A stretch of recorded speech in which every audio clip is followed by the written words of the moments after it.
अस्सलाम वालेकुम नाजरीन, प्रोग्राम तन्हा नहीं किसान में जुल्फकार शाह हाजिर खिदमत है।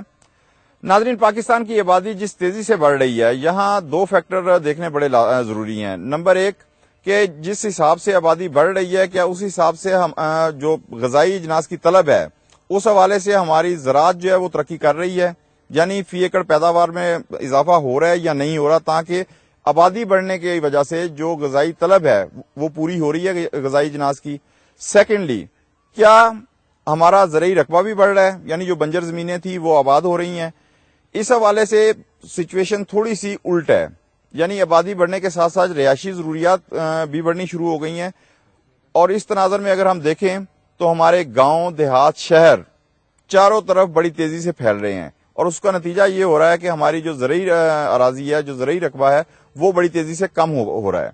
यहां मैं इंटरनेशनली नाज़रीन आपको थोड़ी सी तवज्जो दिलाना चाहता हूं कि दुनिया के मुख्तलिफ ममालिक में जो आबादी बढ़ने की रेशो है, जिस तरह अमेरिका है तो वहां 0.98% के सालाना के हिसाब से आबादी बढ़ रही है। बरतानिया है तो वहां 0.68 के हिसाब से आबादी बढ़ रही है। इसी तरह फ्रांस के अंदर 0.55% सालाना, जर्मनी में अगर हम जाएं तो 0.19% सालाना, और चाइना में 0.66% सालाना के हिसाब से आबादी बढ़ रही है। जबकि पाकिस्तान के अंदर जो आबादी बढ़ने की रेशो है वो है 2.14, यानी यहां आपने अंदाजा लगाया कि किस कदर रेशो ज्यादा है। लेकिन अफसोस की बात यह है कि उन ममालिक के अंदर आबादी बढ़ने का तनासुब जो है वो तो हमारे से बहुत कम है। लेकिन अगर गंदम के हवाले से, क्योंकि ये सीजन गंदम का है, तो मैं गंदम के हवाले से अगर बात करें तो गंदम जो बड़ी बुनियादी जरूरत है इंसान की, उस हवाले से अगर देखा जाए तो वहां पर फी एकड़ पैदावार में वो हमसे कहीं ज्यादा आगे हैं। और अगर सालाना जो प्रोडक्शन होती है उनकी, उस हवाले से देखा जाए तो ये तमाम ममालिक जिसमें China, America, Canada, Germany, France, ये हमसे इंडेक्स में ऊपर हैं। हम कहीं 4 यानी 9वें नंबर पे आए हैं, तो कनाडा 7वें पे है और जर्मनी, फ्रांस इससे भी ऊपर हैं। तो नाज़रीन, इन्हीं मसाइल पर गुफ्तगू करने के लिए आज हम मौजूद हैं डिस्ट्रिक्ट लोधरा में, और हमारे साथ मौजूद हैं जनाब शराज बलोच साहब, जो कि जोनल मैनेजर हैं बहावलपुर के अली अकबर ग्रुप पाकिस्तान के। उनके साथ तशरीफ रखते हैं इस इलाके के एक मशहूर फार्मर जनाब सैयद सिकंदर शाह गर्देजी साहब, और उनके साथ तशरीफ रखते हैं जनाब मुश्ताक अहमद साहब, फ्रेंचाइजी हैं लोधरा अली अकबर ग्रुप पाकिस्तान के। तो शराज साहब, मैं आपसे शुरू करूंगा, और मैं हर प्रोग्राम में क्योंकि नई जगह जाते हैं तो वहां मेरा सबसे पहला जो क्वेश्चन है वो यही होता है कि इस इलाके में एक तो एग्रीकल्चर के हवाले से बताइएगा कि मजमूई तौर पर क्या मसाइल हैं। सेकेंडली, गंदम के हवाले से, उसकी काश्त के हवाले से यहाँ काश्तकारों में क्या रुझान पाया जाता है? शुक्रिया शाह साहब।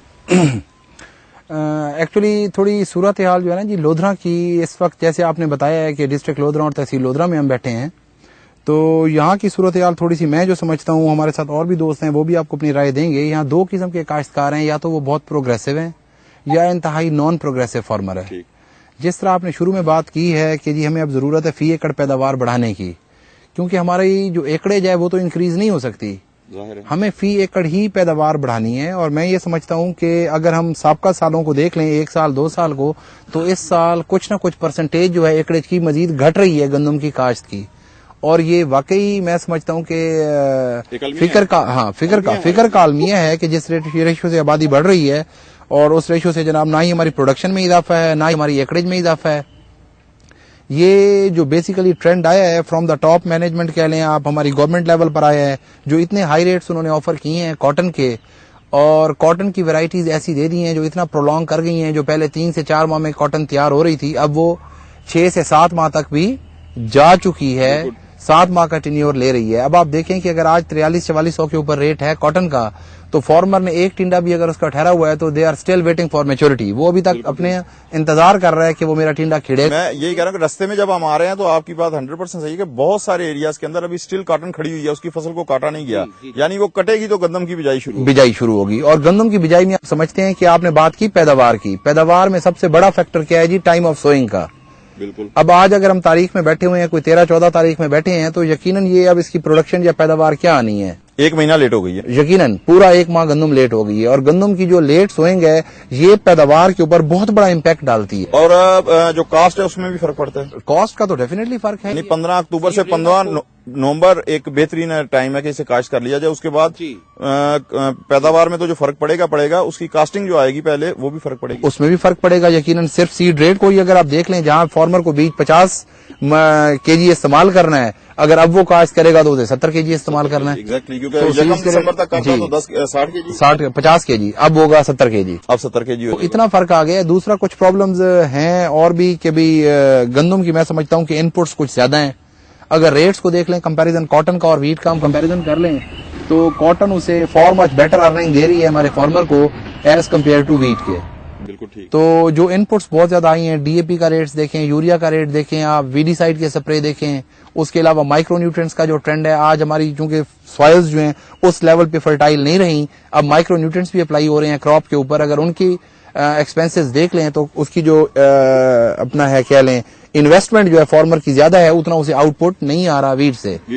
तो लिहाजा अब वो माइंडसेट ये करके बैठा हुआ है कि जी मैं लेट्स सपोज कि अगर आज 14 दिसंबर है, मैं 20, 25, 30 दिसंबर तक भी अगर फारिग होता हूँ वीट से तो हो जाऊं मैं। उसके बाद मैं 15-20 दिन जमीन को रेस्ट देके उसके बाद मैं अर्ली बीटी की तरफ आ जाऊं।